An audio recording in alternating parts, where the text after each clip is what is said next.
live from our refuel studio. My name is Nisi Alan.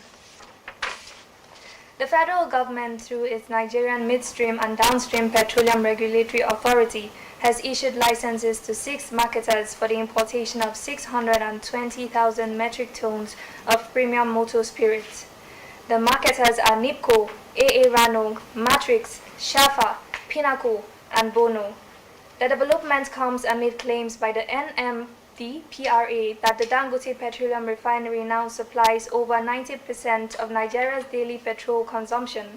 An official of the NMDPRA who spoke on condition of anonymity because he was not authorized to speak publicly on the matter confirmed to newsmen that the import licenses were issued. Findings showed that NIPCO is expected to import 120,000 metric tons, AA Rano 150,000 MT, Matrix 150,000 MT, Shafa 120,000 MT, Pinnacle 120,000 MT, and Bono 6,000 MT, amounting to 720,000 MT. The latest approvals come despite earlier claims by the NMDPRA that there was no need for petrol importation because the country now has sufficient local refinery capacity following the commencement of the operations at the Dangote refinery. The agency had stated that it did not issue a single import license in the first quarter of 2026 because the Dangote refinery had the capacity to meet Nigeria's petrol demand. However, a top official of the NMDPRA on Thursday clarified that the regulator never banned fuel importation, insisting that energy security remains the agency's priority. The official said a combination of imported and locally refined petrol would ensure supply stability across the country. Possible Electric Mobility has unveiled what it described as Africa's largest electric vehicle charging hub in Abuja, with the capacity to charge more than 1,000 electric vehicles daily as government policy drives private sector investment in clean transport infrastructure. In a statement, the company said the facility, which is nearing full operation, would strengthen Nigeria's position in Africa's emerging electric mobility sector and support the country's transition to sustainable transportation. The development comes as the federal government pushes policies aimed at accelerating electric vehicle adoption, including the removal of import duties on electric vehicles and mass transit buses. Industry stakeholders said the policy direction has improved affordability and encouraged investment in charging infrastructure and electric mobility services.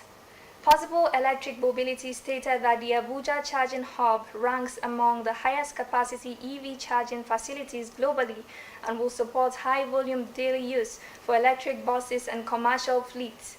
The company operates an integrated business model that combines vehicle financing, charging infrastructure powered by CAAS, and dedicated fleet maintenance to ease the transition to electric mobility for transport operators.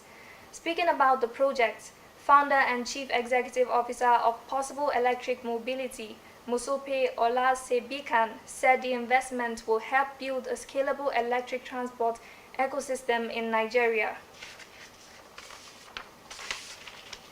The federal government has urged local government chairmen across the country to take the lead in driving inclusive development and strengthening social protection systems at the grassroots level.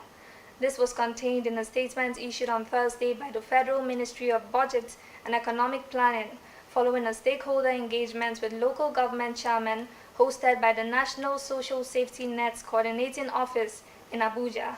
Speaking at the event, the Minister of Budget and Economic Planning, Senator Abubakar Bagudu, said local governments must take ownership of development programs within their jurisdictions to improve living conditions and reduce poverty. The engagement, themed Strengthening Local Government Leadership for Inclusive Development and Social Protection Delivery, focused on improving collaboration among federal, state, and local governments in delivering social protection initiatives.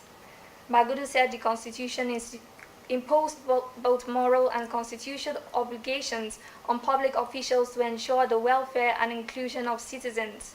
The engagement, themed Strengthening Local Government Leadership for Inclusive Development and Social Protection Delivery, focused on improving collaboration among federal, state, and local governments in delivering social protection initiatives. Bagudu said the Constitution imposed both moral and constitutional obligations on public officials to ensure welfare and inclusion of citizens. He noted that despite the efforts of many Nigerians to earn a living, economic hardship, insecurity, and market failures had continued to undermine livelihoods across the country.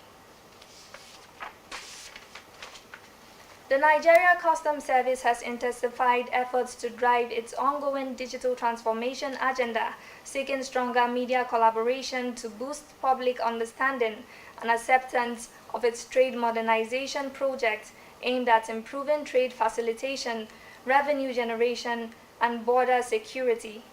The Comptroller General of Customs, Adewale Adeniyi, stated this on Thursday during the opening ceremony of a training workshop for journalists on the Nigeria Customs Service Trade Modernization Project held in Abuja.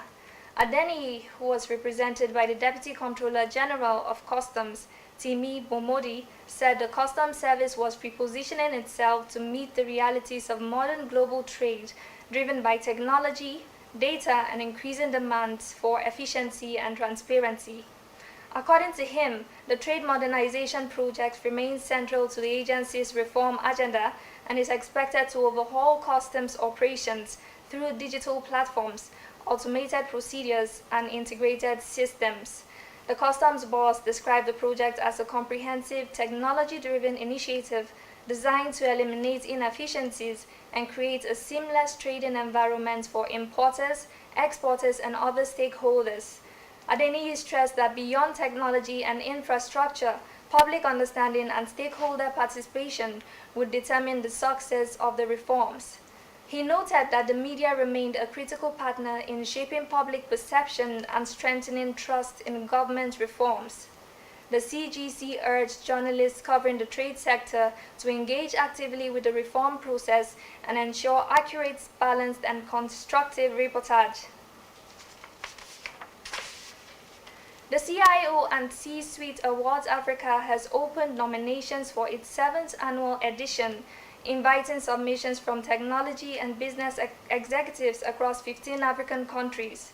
A statement from the organizers stated that the nominations for the 2026 edition will run from May 1st to June 30th, covering sectors including fintech, e-commerce, healthcare, agri-tech, clean tech, artificial intelligence, education, media, telecommunications, and technology services.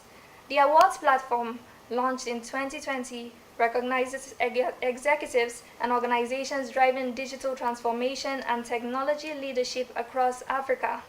Eligible countries for this year's nominations include Nigeria, Kenya, Uganda, Ghana, Rwanda, Togo, Tunisia, Egypt, Angola, Morocco, Senegal, South Africa, Zambia, Cameroon, and Côte d'Ivoire. Speaking on the awards, the convener of the CIO and C-Suite Awards Africa, Abiola Lasiende, said the initiative was designed to recognize impacts within Africa's technology ecosystem. The organizers said this year's edition would focus on leaders driving transformation across sectors considered critical to Africa's digital and economic development. Commenting on the growth of the awards platform since its inception, the chairman, Olawa Kayode Adigun, said participation and regional reach had expanded steadily over the years. And that's it on business news. Stay tuned for News Track at 2 p.m. Good morning.